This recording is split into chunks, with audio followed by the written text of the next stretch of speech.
there's a lot of confusion around heating sizes and exemptions, and boy, is there ever. Can you speak to what the most common mistakes private landlords are making in this space? Yeah, absolutely. So definitely the most common mistake that we see is landlords assuming that they can always use a top-up heater. And unfortunately, that's just not the case. So the first key question is, when was the qualifying heat source installed? And a really important date there is 1st of July 2019.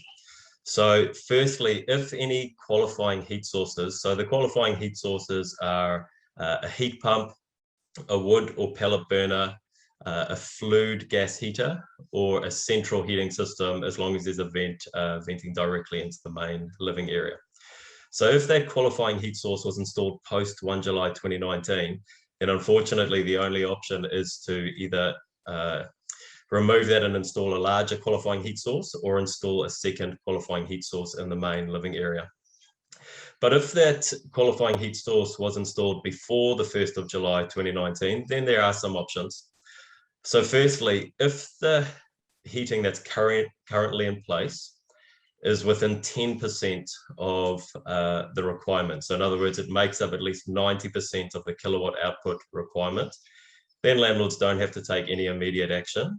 However, when it comes time to replace that heat pump or that qualifying heat source, then they need to install one with at the correct kilowatt output. Okay.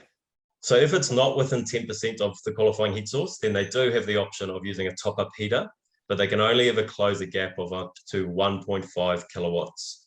So if that gap is larger than 1.5 kilowatts, then again, unfortunately, they can't use top-up heaters, and you'd have to install a larger qualifying heat source or a second qualifying heat source.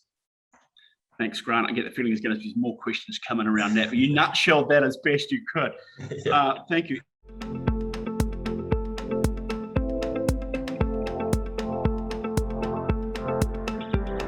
And should all properties be fully compliant in the healthy home standards now that it is past the 1st of July? And could you just briefly explain the deadlines around that?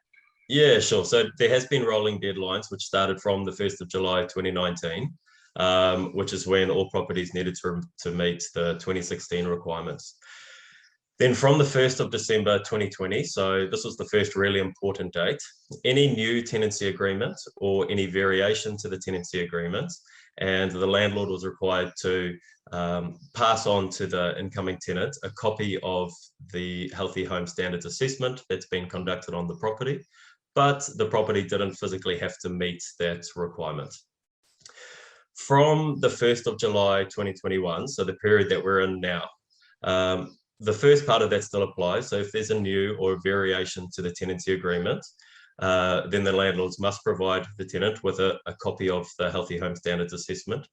And then the landlords have 90 days within which they need to close those gaps and meet the Healthy Homes Standards assessments.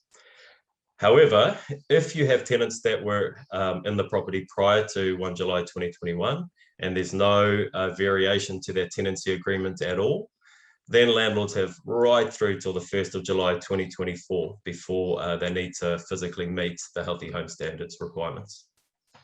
Thanks, Grant.